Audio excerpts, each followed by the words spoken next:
Good afternoon, class. Today we will be continuing with our lecture on Chapter 4 of the Law on Obligations. We will still be talking about the modes of extinguishment of obligations. Today's topic will be Section 5, Compensation. So compensation is defined under 1279 as the extinguishment to the concurrent amount of the debts of two persons who in their own right are debtors and creditors of one another. So here, remember, si A may utang kay B, si B may utang kay A. Imbis na babayaran pa ni A si B, tapos imbis na babayaran pa ni B si A, yung mga debts nila will be compensated against one another. Especially so if the debts are of the same amount. Now, kung ang utang ko kay A, ay ang utang ni A kay B is 5 pesos, ang utang ni B kay A ay 5 pesos din naman, bakit pa sila magbabayaran sa isa't isa? Remember, class, here, that compensation comes by operation of law to extinguish precisely itong obligation na to. Bakit? Kasi mukha lang silang ewan. Malay nyo, yung mismong binayad pa ni A kay B na 5 piso, yung pa yung ipambayad ni B kay A na 5 piso din. So para hindi na tayo mahirapan and for convenience sake, remember, class, that the law will step in and extinguish the two obligations between A and B.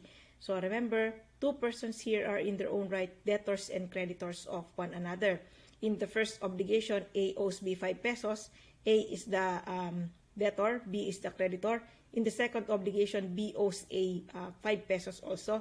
B is the debtor and A is the creditor. So both of them are debtors and creditors of one another. Kaya they are principally bound. The obligation is extinguished by compensation. What else? Please take note also of the kinds of compensation as to effect or extent. It can be total or it can be partial also. In total compensation, remember, the obligations are of the same amount and the obligations, both of them, are entirely extinguished. Like my example a while ago, 5 pesos ang utang ni A kay B, 5 pesos ang utang ni B kay A. Entire obligation is extinguished. Now, in case of partial compensation, the obligations between the two persons here are of different amounts. And remember, one is higher, obviously, and one is lower, and a balance will remain. As to the smaller debt, there is total extinction. So, total extinguishment, nawawala yung buong utang na mas maliit. Ngayon, yung mas malaking utang, remember, a balance will remain. And obviously, the debtor for that obligation na merong balance will have to pay for the balance. So, yung may mas malaking utang, kailangan pa rin niyang bayaran yung balance ng kanyang pagkakautang. What else? Please take note also of the kinds of compensation by cause or origin. Legal compensation takes place by operation of law even if the parties are not aware of the same. We will discuss this later on in very specifically kasi diniscuss din ito talaga ng law. What else? In case of voluntary or conventional compensation, remember, katulad ng sinabi ko, lahat ng voluntary is by, lahat ng conventional is always by agreement of the parties, in the same way na lahat ng legal is by operation of law. Now, voluntary or conventional compensation, even if not all the requisites for legal compensation are present, the parties may still choose to compensate against one another yung kanilang pagkakautang sa isa't isa. Kasi choice nila yun eh. They are bound by this kind of contract to which they agreed upon. So obviously, there must be essential requisites, agreement, or the contract which will declare the compensation must be valid in itself, meaning parties must freely give consent, they must be capacitated, etc., etc. Now also, this will be an exception to the general rule that only debts which are due and demandable can be compensated against one another. Kasi choice na ng parties yan eh. Kung gusto nilang i-compensate ang mga obligations which are not even due and demandable yet, but because there is an agreement between the two parties, they can be so compensated. So anyway, remember that for judicial compensation or set-off, as covered in 1283, remember that this is compensation decreed by the court. So it is based on an order from the court in litigation. So obviously, one of the parties here will go to court and the other one will raise a defense of compensation. So Party may set off his claim for damages against his obligation to the other party by proving his right to said damages and also amount thereof. Now, remember, for judicial compensation, yung claim ng defendant or the defendant must be pleaded and proven in court. So, let's take an example.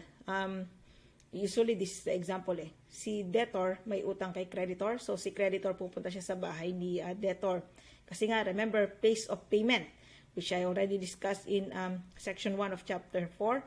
Place of payment is the domicile of the debtor for generic obligations. Let us say money. Money is always generic.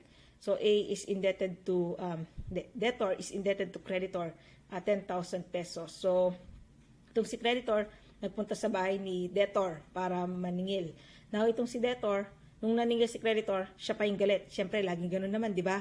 So, kung sino pa yung may utang, siya pa yung matapang, siya pa yung galit. Kung sino pa yung may pera na creditor na nagpautang, siya pa yung nagmamakaawa para mabayaran siya. Lagi namang ganon.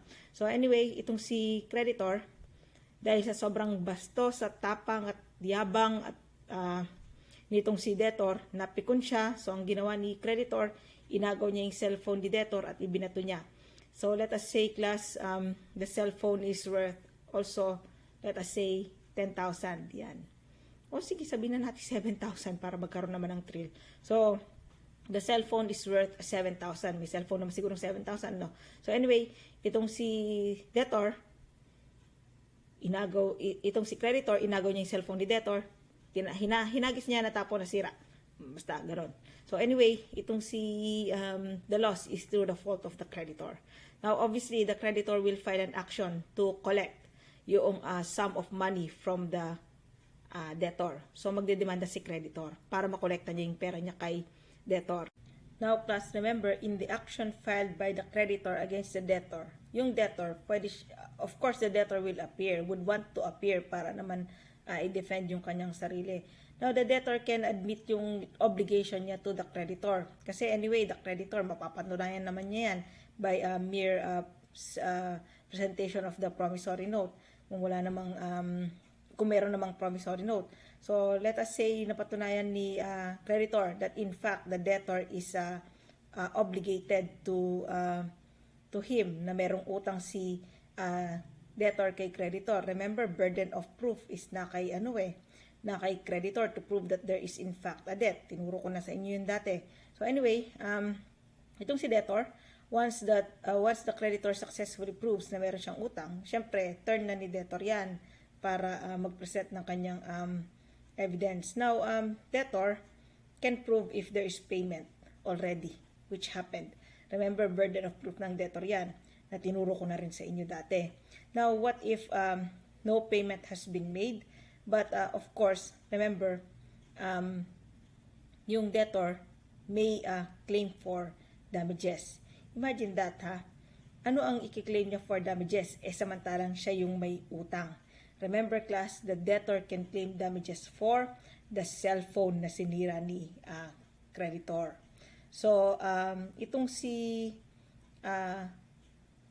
debtor should plead, yan, nakikita nyo naman sa PowerPoint, should plead to the court and prove to the court also that in fact, damages were caused to him by the creditor. So, even if may obligation itong si debtor, pwede niyang mabawasan yung obligation niya by claiming damages and praying to the court na i-set off yung damages caused by the creditor against his liability to the creditor. So, remember, the court will determine whether or not the damages has been sufficiently proven. Now, if the debtor successfully proves that damages has been caused to him by the creditor, the court may order a set-off. So, meaning, yung damages caused by the creditor sa halagang 7,000, isusubtract yan sa total liability. Ise-set off pala. Mas magandang term yung set off. Will be set off against the total liability of the debtor to the creditor. In which case, 3,000 na lamang ang ibabayad ni debtor kay creditor. So, meron ditong set off, which is decreed by the court. So, yun ang tandaan muna natin sa judicial compensation or set off. And lastly, please take note of facultative compensation.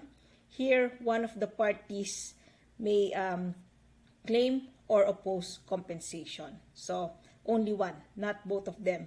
So, isa lang ang pwedeng mag-claim ng compensation. Pagka-claim ng isang tao who is not entitled to claim compensation, pwede siyang i-oppose ng tao who is allowed by law to claim compensation. Anyway, examples later on. Please take note, class, also of the requisites for legal compensation as found in 1279. Remember, the first requisite is that the parties are principal debtors and principal creditors of one another. Meaning, si A may utang na 500 kay B, si B may utang na 500 kay A. Legal compensation is possible here because A is principally bound to B dun sa first obligation. Remember, in the first obligation, A is indebted to B, 500. So, principal debtor si A, principal creditor si B. In the second obligation naman, si A ay principal creditor. Tapos si B ang principal debtor. Remember, the second obligation is that si B may utang kay A. So, they are principal debtors and creditors of one another. Now, what if the problem is itong si A ay meron siyang utang kay B, 500 pesos. Pero ang utang ni A kay B ay meron siyang guarantor. So, imagine nyo, 500 pesos na nga lang, may pag-guarantor pa. Pero anyway, kung yun ang gusto nila, wala tayong magagawa, di ba? So, itong si A, meron siyang guarantor sa utang niya kay B na 500 pesos. So, here, the principal debtor is A, and B is the creditor. Now, subsidiarily liable is G. Let us say G is the guarantor. Yan. So, subsidiary liability si G. Meaning, G will pay only if A cannot pay anymore. So, yun ang tandaan natin dyan. Now, what if merong second obligation? B is indebted to not A, but to G, the guarantor. So, remember here, yung parties doon sa second obligation is B and G. And remember, class, dun sa first obligation, G is not principally bound, but only subsidiarily bound. So here, legal compensation cannot take place. So, tandaan natin yan for the first requisite. For the second requisite, both debts consist in a sum of money, or if it is a consumable thing, it is of the same kind and quality. Now, kung ang utang ni A kay B ay pera, 500, ang utang ni B kay A, 500, obviously, both debts are consist of a sum of money. So, compensable against one another. What if ang utang ni A kay B ay 500? Ang utang naman ni B kay A ay isang cellphone worth 500. Are they compensable? Baka isipin nyo, yes, because pareho ang value nila. But remember here, one debt consists of a sum of money, the other is a thing. They are not compensable because they are of different things. Pera yung isa, object yung isa. Now, obviously, pwedeng object. Pero pagka object, kailangan same kind and quality. So, kung meron akong utang sa yung 10 sako ng jasmine na rice, meron ka ring utang sa akin na 10 sako ng jasmine na rice, we can compensate against one another yung ating mga utang because they are of the same kind and quality. So, pwede nating i-compensate yan. Now, what else? Number 3, the two debts are due or due and demandable. So, remember here, class, that general rule, if one of the debts is not yet due, there is no compensation. But the exception provided by law is that the parties agree to a compensation, in which case, it is not legal compensation, but, as I've said before, conventional compensation or voluntary compensation. Here, the compensation is because of agreement of the parties, and it is not by operation of law. So, the next requisite is that the two debts are liquidated. So remember, liquidated debts are debts which the exact amount has already been determined, even if not in figures. So not necessarily in figures, but there is capacity of being arrived at by simple mathematical computations or processes. So simple math, kaya nyong i-compute kung magkano yung utang, so they can be compensated against one another. Mahirapan ako dito kasi alam niyo naman na I am a mere lawyer class. Wala talaga akong alam-alam sa mga computations na yan. So, di natin kakayanin yan. Kaya nga nag-law ako kasi alam na this, di talaga marunong sa math. So anyway, also, fifth requisite, there is no retention or controversy commenced by a third person, which is a negative requisite. Obviously, isama nyo sa requisite na to na yung compensation is not prohibited by law. Yan. So anyway, please take note of the definition of retention and also controversy in your book. In a nutshell, in case there is retention or controversy over one of the debts, merong nakiklaim na iba. So, hindi pwedeng i-compensate yan. Kasi, bawal nga yung may retention, bawal yung may controversy. So, yun ang tandaan natin sa mga requisites ng legal compensation.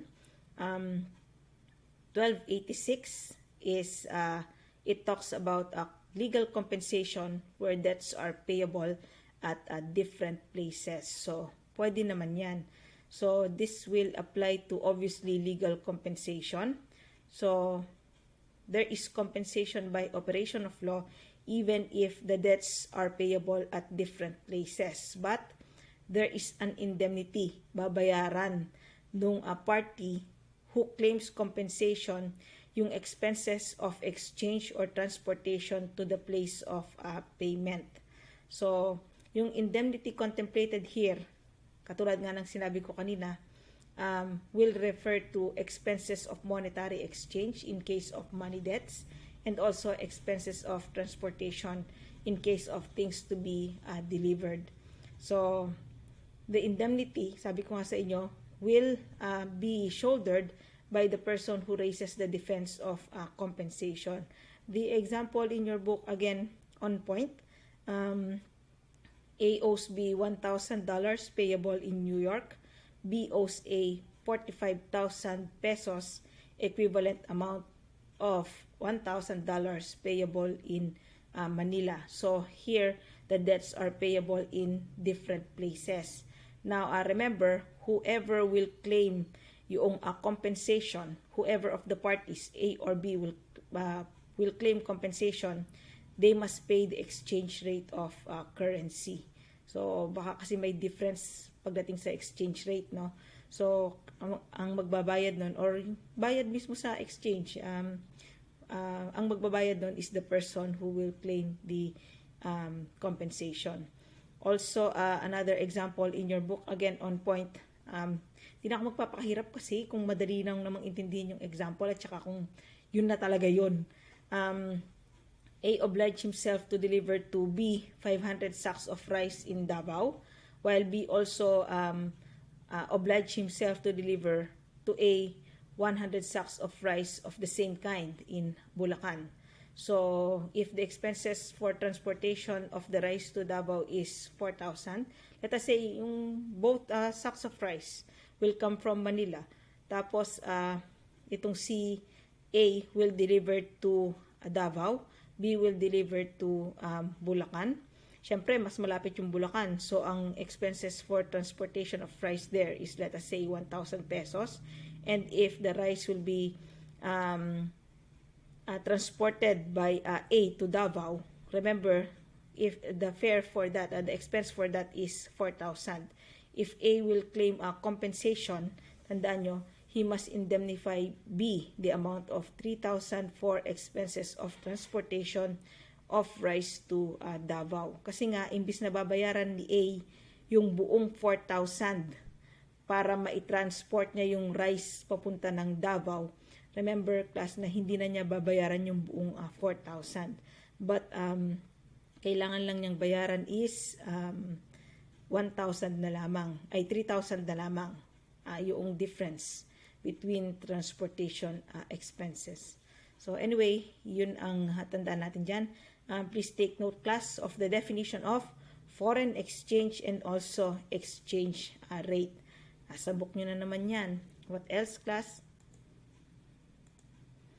Instances when legal compensation is not allowed by law. This will refer to 1287 and 1288. Also here, we will find examples of facultative compensation. So, number 1, when one of the debts arises from a depositum. So, this is, sabi nga sa book ninyo, actually facultative compensation. Sabi ko lang kasi So, the depositor here has the option to claim or not to claim a compensation. Yung depositum, remember, is different from a deposit in the bank, because in a depositum, a person will receive a thing belonging to another person, and the person who receives yung object which belongs to another person will have the obligation of safely keeping it and later on returning yung object. So in short, patago. Yan, safely keep. Tapos later on, return object to the person who deposited. So, ang tawag din sa tao nag-deposit is a depositor. Ang tawag dun sa nag-deposit ay pinagdepositohan is a depositary. So, the depositary has primarily the obligation to safely keep the thing and later on to return it. Now, yun ang depositum. Deposit in a bank is a different species altogether. Kasi yung deposit sa bank is actually a loan. Pagka nag-deposit kayo sa bangko, kayo ang nagpapautang sa bangko. So, remember, your money is withdrawable at any time because ang benefit ng period para sa isang savings account, let us say, ordinary savings account, the benefit of the period is sa debtor. So, ay sa creditor pala. So, the creditor, kayo yon can withdraw your money anytime. Ibig sabihin, yung bank/debtor will have to pay you anytime you ask for payment. But remember here, the bank, hindi niya pwedeng ipilit na ibalik na lang yung pera mo. Kasi ganun yung that is, remember, pagka ang benefit ng period is for the creditor, the debtor cannot compel the creditor to receive partial payment. So remember here, if the bank fails to honor the withdrawal of money, this is a failure to pay the obligation as a debtor. So yun ang tandaan natin sa pagkakaiba ng deposit and also depositum. So anyway, in a depositum, meron tayong dineposit sa isang tao. So let us say A, sabi niya kay B, keep my money worth 100,000. So si A, oy B, patago naman itong pera ko na 100,000. So ngayon, na kanino na yung pera? Na kay B na yung pera ni A na 100,000. Now also, let us say A is indebted to B for the amount of 50,000 na lang, 50,000. So, remember, itong si A may patago kay B, 100,000. Tapos, di na kay B na yung pera. Ito namang si A, meron ding utang kay B na 50,000 pesos. Ngayon, itong si A, sabi niya, uy B, pre, balik mo na yung 100,000 ko. Tapos itong si B, ayaw niyang ibalik yung buong 100. Gusto niya, ang ibabalik lang niya is 50,000 pesos. Bakit? Kasi daw, si A may utang daw kay B na 50,000 pesos, di ba?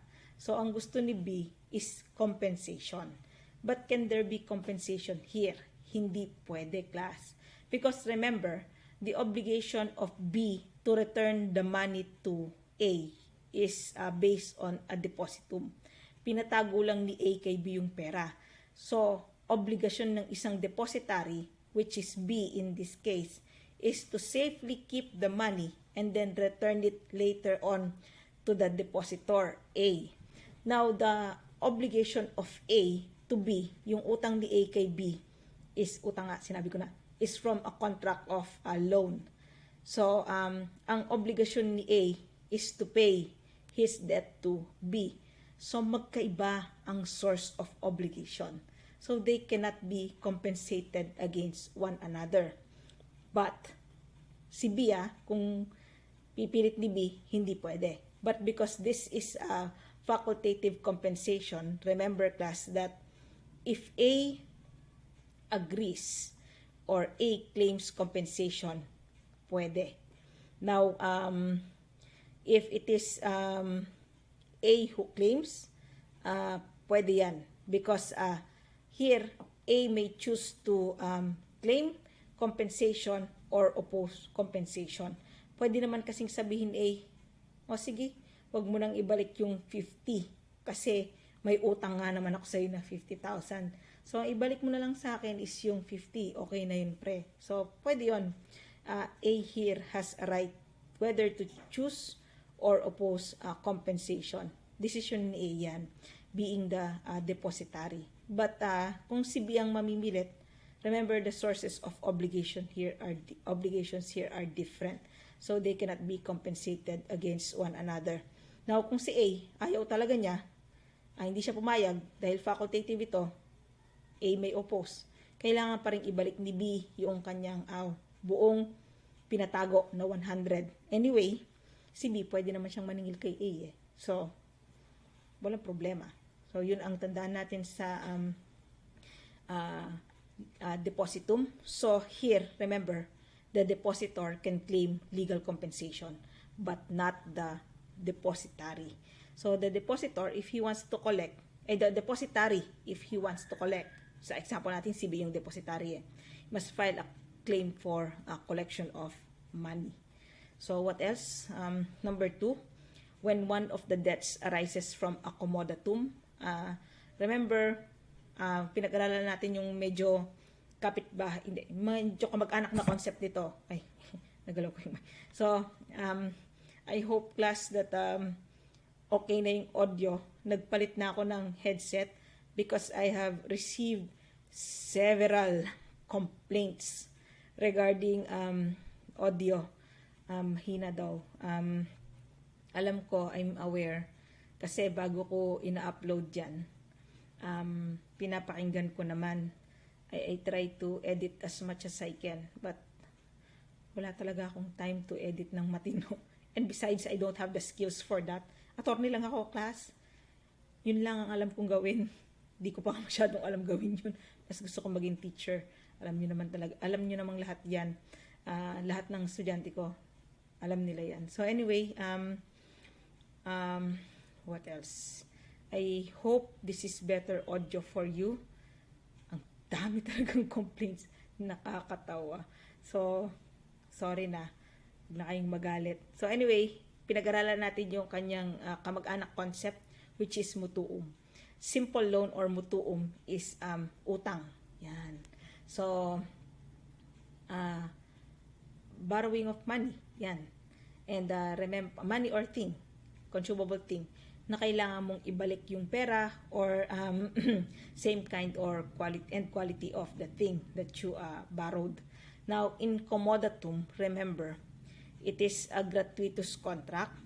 One of the parties deliver to another something which is not consumable so that the latter may use it for some time and then return it. So, in short, kung ang mutuum ay utang class na kailangan mong bayaran later on ng pera or kaparehong object, pwedeng gratuitous ito, pwedeng may interest. Ang commodatum naman ay hiram. Nagpahiram ka ng bagay na gagamitin for a certain amount of time and then ibabalik sa'yo. Ano to? Gratuitous. So, yun ang tandaan nyo. So, if one of the debts arises from a commodatum, the lender has the option to claim or not to claim compensation. So yung nagpahiram. In number 1, remember, it is the depositor who has the option to claim or not to claim compensation. In number 2, it is the lender who has the option to claim or not to claim compensation. So, A owes B 10,000. Tapos, B borrows the cell phone of A. So, si A, meron siyang utang kay B na 10,000.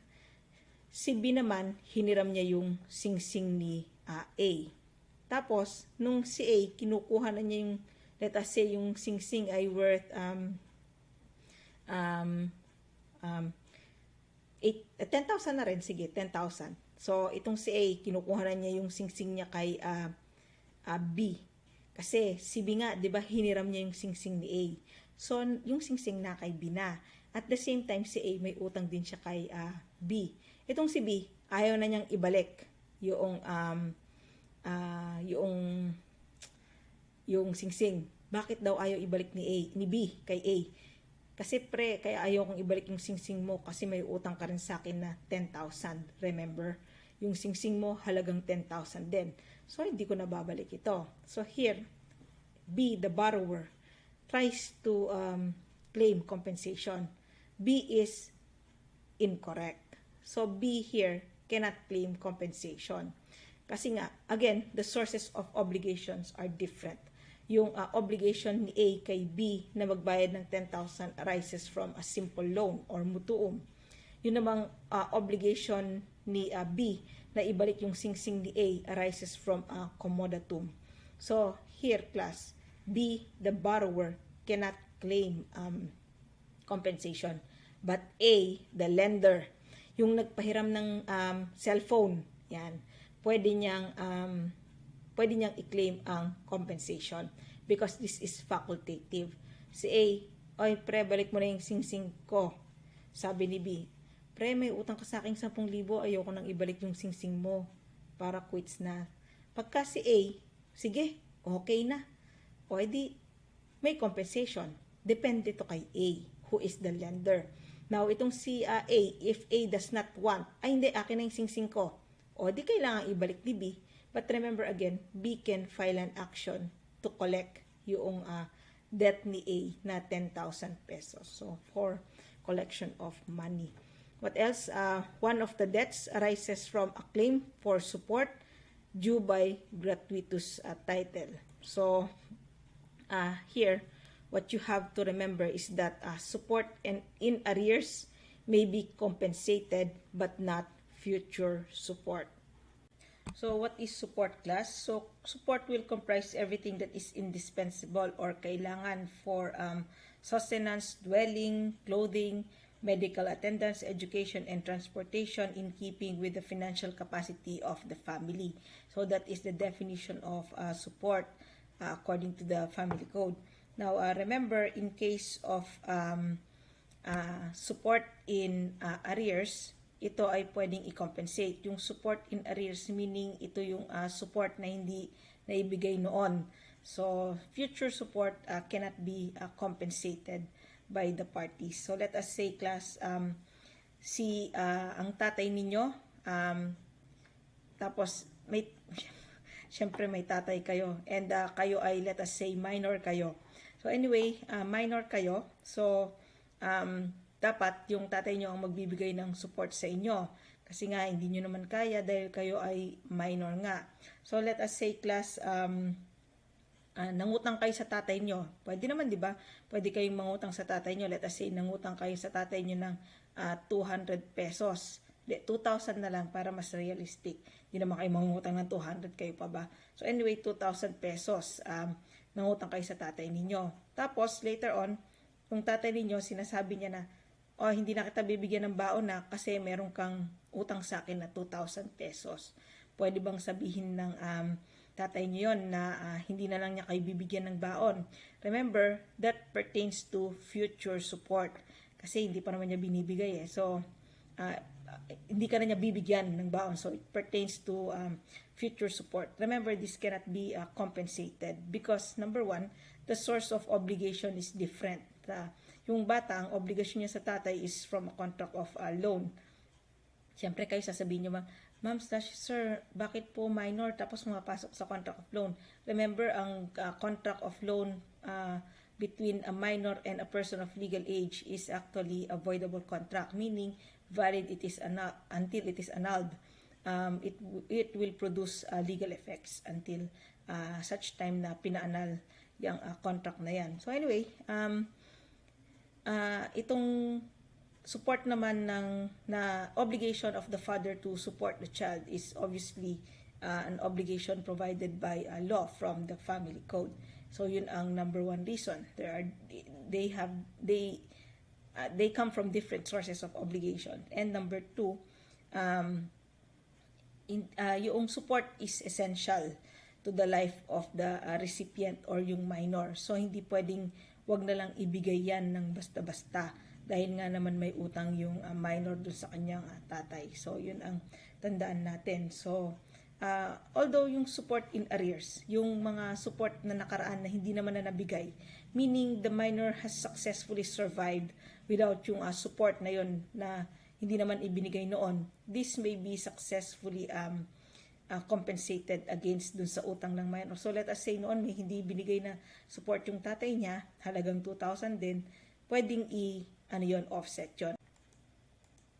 What else? Number 4, one of the debts consists in civil liability arising from a criminal offense. So remember here, class, that one of the liability arises from a criminal offense and yung isa talaga is arising from a contract of loan. So if one of the debts consists in civil liability arising from a criminal offense, remember, ito yung ating delicts. So yung unang scope ng civil liability is yung restitution. So number 2, reparation for damages and indemnification for consequential damages. If you do not remember that, hindi ko na alam, kakaturo ko lang yan, wala pang isang buwan.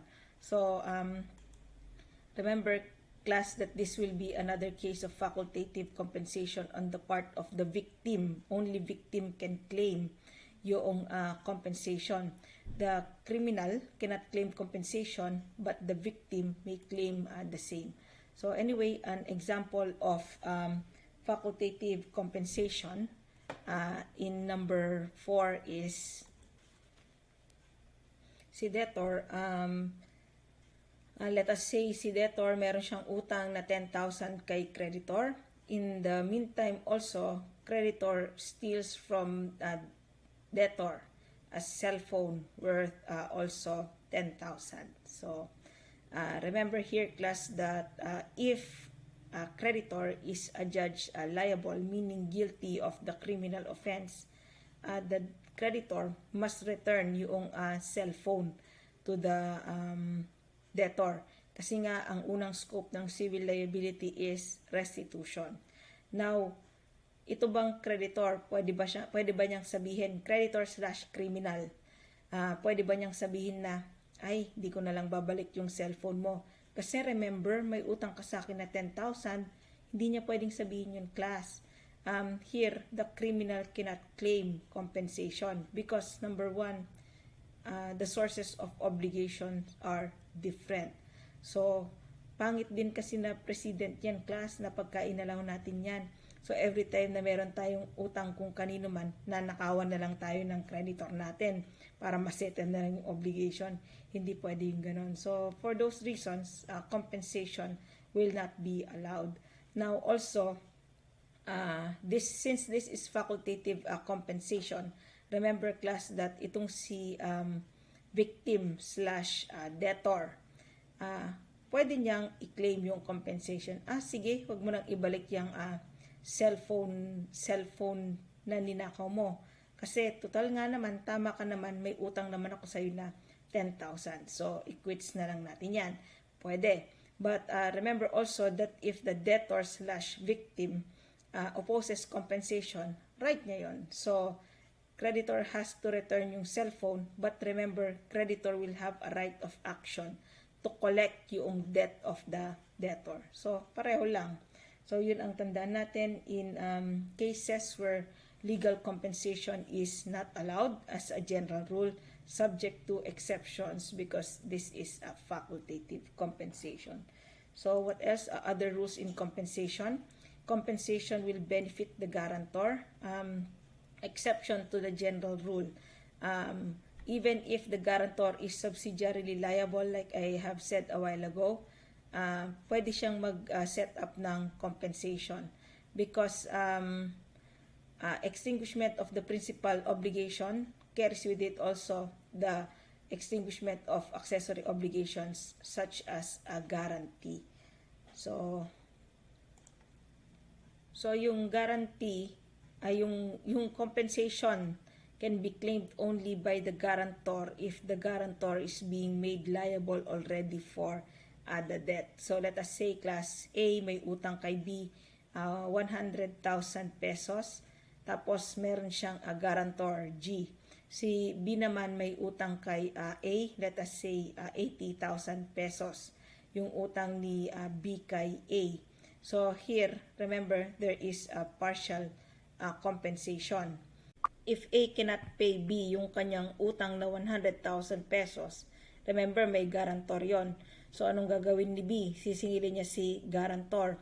Now, the guarantor, remember, can claim the compensation available to A. Because, remember, yung compensation will benefit also the guarantor. So, itong si B, remember, meron siyang utang kay A na 80,000 pesos. So, meron ngang partial compensation, like I have said a while ago. So, itong si guarantor may claim yung compensation that is available to the principal debtor. So, pagka siningil ni B si guarantor will have to pay only 20,000 pesos because the guarantor will claim the compensation available to A. So, that is what you have to remember about Article 1280. Also, take note of 1284. Rescissible or voidable debts are valid until they are rescinded or annulled. So, prior to rescission or annulment, the debts may be compensated against one another. If rescission or annulment is later on decreed by the court, it is as if walang compensation. So, remember, the decree of annulment or rescission that the court will issue will retroact. So, parang hindi nagkaroon ng compensation. So, pwede pa rin singilin yung mga utang owing to the respective creditors doon sa obligation na matitira. So, anyway, other rules in compensation. Remember, 1285, assignment. So, there are 3 rules here. The first rule is that debtor consents to the assignment. So, remember, pagka nagkaroon ng consent sa assignment, the right to compensation is waived by the debtor. So, whether the consent is given before or after the debts become compensable, dahil nga merong consent, it is considered a waiver. It is as if there is no compensation. So, we will just take the example from your book class. So, let us say, this is the example in your book actually. So, A owes B 3,000, which is due yesterday, and B owes A 1,000, which is due also yesterday. So, if you apply the rules in legal compensation, as of yesterday, these obligations have been partially compensated against one another. Pasok na siya sa legal compensation because remember, they are both due and demandable yesterday. So, ngayong araw na to, dahil nga nagkaroon ng partial compensation kahapon, ngayong araw na to, yung utang na lamang ni A kay B ay 2,000 pesos. Because remember, dahil si B ay may utang kay A, minus 1,000 na yung utang talaga. Now, let us say class, itong si B, ito si B, assigns his right to C. So, C is here the assignee. So, B assigns his right to C. C is an assignee. And remember also class that C will demand payment from A. Now, if C demands payment from A, C can collect only 2,000 from A. Kasi nga, yun na lamang ang natitirang utang. Kasi kahapon nga, nagkaroon ng partial compensation. Now, let us say class A gave his consent to the assignment before it was made or even after. Remember, A will lose the right to set up the defense of compensation. So anyway, let us say class itong si B, inassign niya yung kanyang credit kay C. So anyway, itong si B, before assigning the credit to C, si B kinausap niya si A. Pre, i-assign ko yung aking credit kay C. Tapos sabi ni A, sige, okay lang, walang problema. So here, the extinguished obligation was assigned subsequently. So pagkatapos nagkaroon ng compensation, dun nagkaroon ng assignment, to which A consented. Pumayag si A dun eh. Sabi niya, okay lang pre. So ngayon, itong si C na naman, maniningil na naman kay A. Remember, if A consented to the assignment, if C demands from A money, C is allowed to get, and A is obligated, or A is obliged to pay 3,000 or the entire amount. So remember, A will be liable to C for 3,000 pesos. Bakit? Kasi itong si A, pumayag siya sa compensation. Remember, A gave his consent to the compensation. So itong si A, wala na siyang si A binigyan niya yung consent niya sa assignment. Yan, assignment pala. Nakakalito. So A has no right to claim compensation anymore with respect to this debt. Hindi na pwedeng sabihin ni A kay C na, oy, sandali, C, may utang si B sa akin. Hindi na niya pwedeng sabihin yan. Kasi nga, itong si A ay nag-consent sa assignment. So A has to pay the entire amount of 3,000. Anyway, class, remember, A can still collect from B yung kanyang 1,000. And remember, this is already due and demandable. So, dahil may consent si A doon sa assignment, compensation shall be deemed not to have taken place. So, that is what you have to remember. So, pagka yung debt which is already extinguished, tapos bigla nagkaroon ng assignment, tapos ikaw na debtor, pumayag ka dun sa assignment, you cannot anymore claim compensation. So yun ang tandaan nyo dito sa number 1. But obviously, meron itong exception because this is the general rule. Remember class that in number 1, if A, while consenting to the assignment, reserves the right to compensation, remember, si A, mareretain niya yung right to compensation. So, same problem as already is here. So, A owes B 3,000 due yesterday, B owes A 1,000 due also yesterday. So, remember, the obligation is already due and demandable. So, kahapon, nagkaroon na ng partial legal compensation. Now, after nagkaroon ng partial extinguishment ng debt, again, B assigns his credit to C. Now, let us say, itong si A, nung nalaman niya yung tungkol sa assignment, sabi ni A kay B, okay lang pre, na i-assign mo kay C yung aking debt or yung credit na yan. But I will reserve my right to compensation. So, itong si A, while consenting to the assignment, reserved his right to compensation. Remember, pagka itong si C, siningil niya si B, A can claim or set up the defense of compensation of the debt of B. So, yun ang tandaan natin. So, si A, pagka naningil si C, ang babayaran lang ni A ay 2,000 pesos. Bakit? Ni-reserve niya yung kanyang right sa compensation. So, remember, kahapon, meron ng partial extinguishment, tapos inassign today.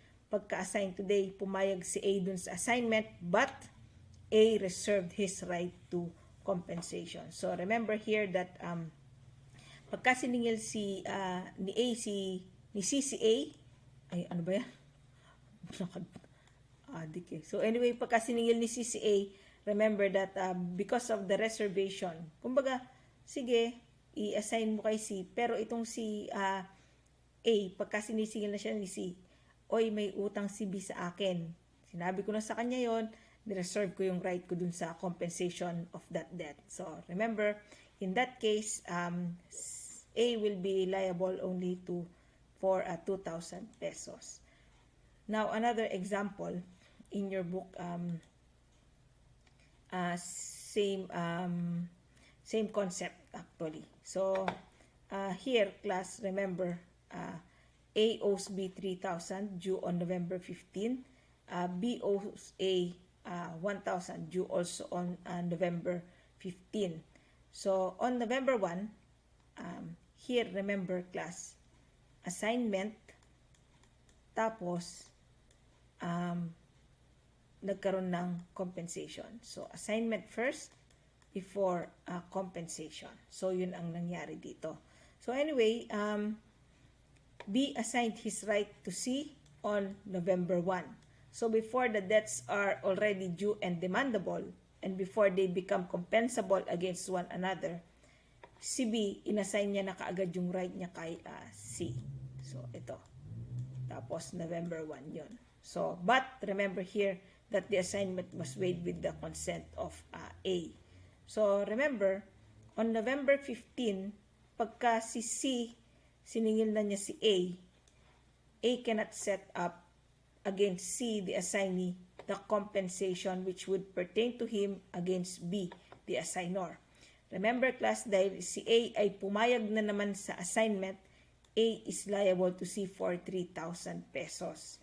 Kasi, again, nagkaroon na naman ng waiver dun sa right to claim compensation for the second obligation. Now, anyway, ito namang si A can collect from B yung kanyang 1,000. So, mababawasan pa rin naman yung utang niya, but this time is yun ay manggagaling kay B dahil magbabayad si B. Now, however, like the rule I have said before, if A, while consenting to the assignment, reserved his right to compensation, he would be liable for only 2,000 pesos. So, let us say B assigned his right to C on November 1 with the consent of A. Pero, nung nag-consent si A, sinabi ni A kay B na, i-reserve ko yung right to compensation ko. So, again, pagka siningil siya ni C, remember that A is required to pay only 2,000 pesos, having reserved the right of compensation with respect to the debt of B to A. So, yun ang tandaan natin dito. Sa madaling sabi, class, mauna man yung extinguishment bago yung assignment, or mauna yung assignment bago extinguishment ng obligation. The point is, pagka yung debtor nag-consent, the assignee can collect the entire amount from the debtor. So, itong si A, regardless kung kailan niya binigay yung consent niya, before extinguishment, partial extinguishment, or after, itong si A, regardless kung kailan inassign yung debt, basta binigay niya yung consent niya, yun pala dapat yun. Remember, class, that itong si A cannot claim any more compensation with respect to sa utang ni B sa kanya. Kasi nga, winave niya yung defense na yon nung nag-consent siya sa assignment. But, again, exception if merong reservation ng right ni A doon sa compensation. So, that is what you have to remember about number 1. So, anyway, number 2, ito naman, compensation has taken place before assignment. The debtor is aware but does not consent to the assignment. So, here, class, remember, meron ng legal compensation. And after legal compensation, they will assign, one of the parties will assign an extinguished debt. So, remember, subsequently, here, this portion, the extinguished debt is assigned by the creditor to a third person with the knowledge but without the consent or against the will of the debtor. So remember, the debtor can raise or set up the defense of compensation against the third person regarding debts previous to the cession or assignment. So remember, debts previous to cession or assignment means debts maturing before the assignment. So yun ang tandaan natin dyan. So anyway, example in your book again, A owes B 1,000 pesos due on November 1. B owes A 2,000 due on November 10. A owes B 1,000 due on November 15. So anyway, in the meantime here, dito sa bandang portion na to, A assigned his right to C. So A assigned his right to C. So yan ang tandaan natin dyan. So November 12 ito. So anyway, A notified B, oy B, i-assign ko na itong credit ko na to kay C. Tapos November 12 yun, remember, November 12 yan. So November 12 yun. So yun ang tandaan natin. So itong si A, pagka-notify niya kay B, B did not give his consent to the assignment. Now remember, if C will collect from B, ano ba yan? Di na kung ano-ano nang nangyayari. So, how much can C collect from B? So, remember here, class, na B can set up compensation of debts on November 10, which was before session on November 12. So, remember, nung nagkaroon ng, nung nag-November 10, remember, with respect to these two debts, there has been a partial compensation. So, after compensation, tapos nagkaroon ng assignment, but dahil nga walang consent, remember class that itong si B can claim compensation. Kasi nga itong dalawang ito, nag-due na noon eh. So bago pa inassign yung debt, bago pa nagkaroon ng assignment si A kay C, dahil nga itong dalawang obligasyon na to, na-extinguish na sila partially. Itong si C, pagka siningil niya si B, remember that B can claim a compensation. Kasi November 12 nagkaroon ng assignment. So, halimbawa, let us say same day, itong si C, siningil niya si B. Ay, sandali lang, November 10 pa lang partially extinguished na yung aking obligation kay B. Kaya ikaw ay, ano pangalan nito? November 10 pa lang, partially extinguished na yung obligation ni B kay A. So, yun ang gusto kong sabihin. So, anyway, itong si B, pagka sinisigil na siya ngayon ni C, remember class na pwede niyang iset up yung compensation. Sasabihin lang niya kay C, kahapon, nung November 10 pa lang, nagkaroon na ng legal compensation yung mga utang namin. So, ang natitira ko na lang talaga na utang kay A, sasabihin nito ni B, ay 1,000 pesos. So, because B here did not consent to the assignment also, walang waiver. Kaya pwede siyang mag-claim ng compensation.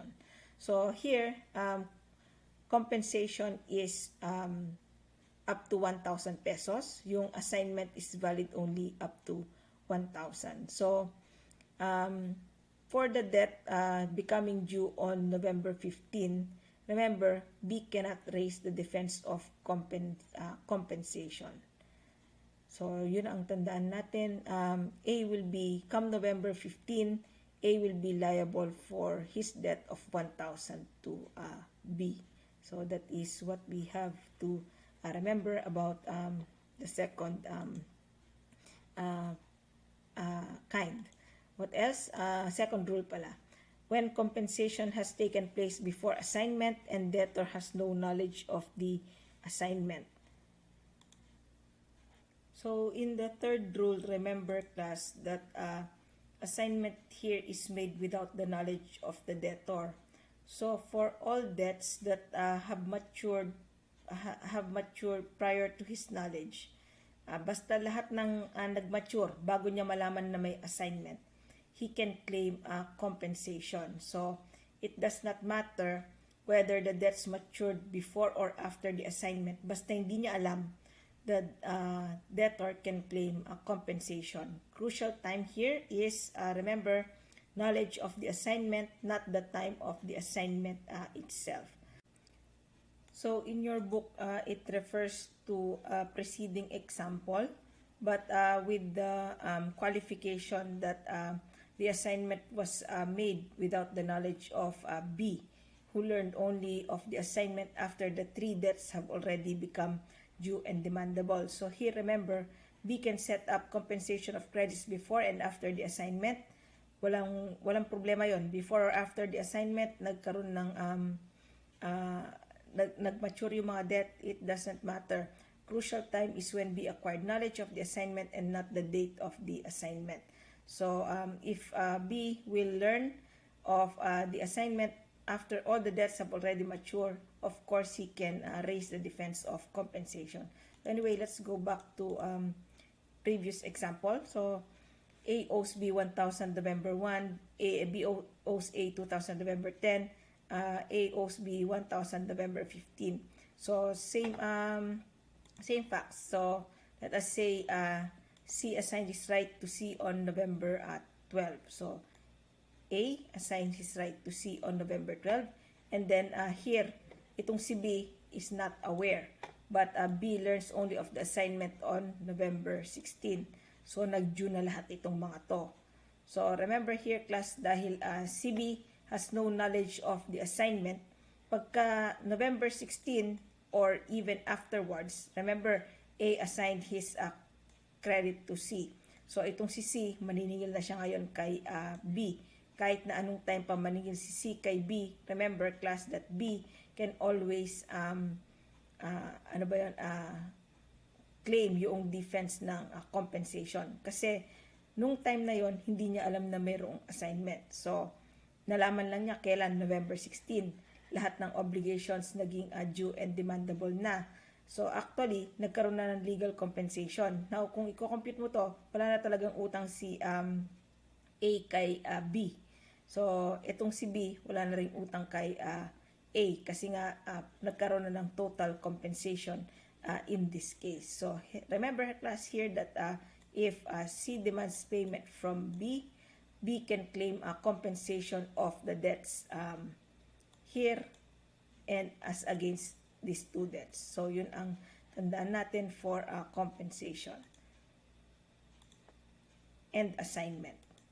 So anyway, going back to the last slide, going forward to the last slide, the rules on application of payments apply to order of compensation. So remember, class, if debtor has various debts which are susceptible of compensation, kailangan din niyang inform yung creditor which of them shall be the object of compensation.